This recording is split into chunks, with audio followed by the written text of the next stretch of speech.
ನಮಸ್ಕಾರ.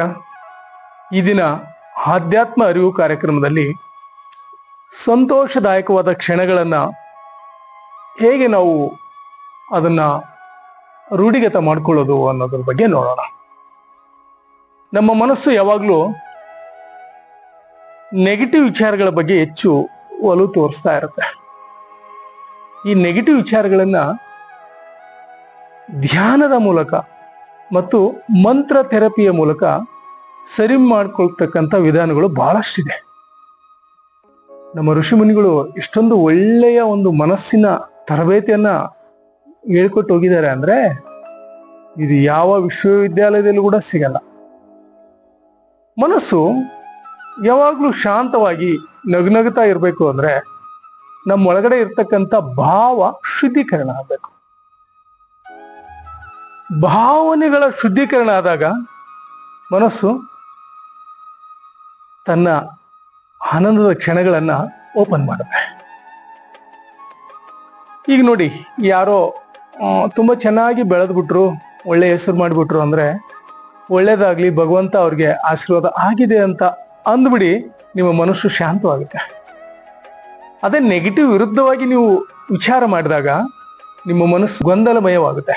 ಯಾವ ತರ ಅಂದ್ರೆ ಏನೇನೋ ವಿಚಾರಗಳನ್ನು ತೆಗೆದುಕೊಂಡು ನಿಮ್ಮ ಆನಂದಕ್ಕೆ ಭಂಗ ನೀವೇ ತಂದ್ಕೊಳ್ತಕ್ಕಂಥ ಕ್ಷಣಗಳು ತುಂಬಾ ಇರುತ್ತೆ. ನೋಡಿ, ಅವ್ರು ಸಕ್ಸಸ್ ಆದ್ರೆ ನಾವ್ಯಾಕೆ ತೊಂದರೆದಾಯಕ ಸ್ಥಿತಿ ಮಾಡ್ಕೋಬೇಕು ಹೇಳಿ? ಭಗವಂತನ ಆಶೀರ್ವಾದದಿಂದ ಜಾತಕದಲ್ಲಿ ಗುರು ಬುಧ ಶುಕ್ರಗಳ ಸಂಯೋಗ ಬಂತು ಅಂತ ಹೇಳ್ಕೊಳ್ಳಿ. ನಿಮ್ಮ ಜೀವನದಲ್ಲಿ ಯಾರ್ಯಾರಿದಿರಲ್ಲ ಜಾತಕದಲ್ಲಿ ಅವರೆಲ್ಲರಿಗೂ ಒಳ್ಳೆಯ ಒಂದು ಫಲ ಸಿಗುತ್ತೆ.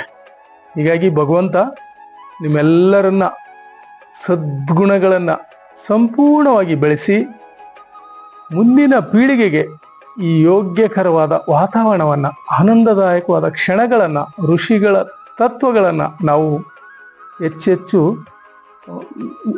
ವಿಸ್ತರಿಸಬೇಕಾಗಿದೆ. ಮಾಧ್ಯಮಗಳಲ್ಲಿ ನೋಡ್ತಾ ಇದ್ವಿ, ಎಲ್ಲವೂ ಇದಾವೆ. ನಮಗೆ ಯಾವ ವಿಚಾರಗಳು ಹೆಚ್ಚು ಬೇಕಾಗಿದೆ ಅದನ್ನು ಮಾತ್ರ ತೆಗೆದುಕೋಬೇಕು. ಮಕ್ಕಳಿಗೆ ಒಳ್ಳೆ ಸಂಸ್ಕಾರವನ್ನ, ಒಳ್ಳೆ ವಿದ್ಯಾಭ್ಯಾಸವನ್ನ, ಒಳ್ಳೆಯದನ್ನ ರೂಢಿಗತ ಮಾಡಿದಾಗ ಸಂಪೂರ್ಣವಾಗಿ ಈ ನಮ್ಮ ಋಷಿ ತತ್ವ ಜಾಗೃತವಾಗುತ್ತೆ. ಹೀಗಾಗಿ ಮನಸ್ಸನ್ನ ಹದಗೊಳಿಸುವುದು, ಸಂತೋಷದಾಗಿಟ್ಟುಕೊಳ್ಳೋದು ಇದೆಯಲ್ಲ, ಸಂಪೂರ್ಣವಾಗಿ ನಿಮ್ಮ ಕೈಯಲ್ಲೇ ಇದೆ. ಹೀಗಾಗಿ ಒಳ್ಳೆಯವರ ಸತ್ಸಂಗವನ್ನ ಮಾಡಿ, ಒಳ್ಳೆಯ ಜನರ ಜೊತೆ ಭಜನೆಗಳನ್ನ, ಪ್ರಾರ್ಥನೆಗಳನ್ನ, ಪುಣ್ಯಕ್ಷೇತ್ರಗಳ ದರ್ಶನಗಳನ್ನ ತುಂಬಾ ಅಚ್ಚುಕಟ್ಟಾಗಿ ಸತ್ಸಂಗವನ್ನು ಮಾಡಿದಾಗ ಸಜ್ಜನರ ಸಂಘ ಹೆಜ್ಜೇನು ಸವಿದಂತೆ. ಹೀಗಾಗಿ ಒಳ್ಳೊಳ್ಳೆ ಜನರ ಸಂಘದಲ್ಲಿರಿ, ನಿಮ್ಮ ಭಾವನೆಗಳು ಶುದ್ಧೀಕರಣ ಆಗಲಿ, ಆ ಭಗವಂತನ ಕೃಪಾ ನಿಮ್ಮೆಲ್ಲರಿಗೂ ಆಗಲಿ. ಹೀಗಾಗಿ ಪ್ರತಿಯೊಬ್ಬರು ಕೂಡ ಈ ಆನಂದದ ಕ್ಷಣಗಳನ್ನ ಅನುಸರಿಸಲಿಕ್ಕೆ ಬೇಕಾದಂಥ ವಿಧಾನಗಳನ್ನ, ಆಧ್ಯಾತ್ಮಿಕ ರೂಢಿಗಳನ್ನ ನೀವೆಲ್ಲರೂ ರೂಢಿಸ್ಕೊಳ್ಳಿ ಅಂತ ಈ ಒಂದು ಕಾರ್ಯಕ್ರಮದಲ್ಲಿ ಹೇಳ್ತಾ ಇದೆ.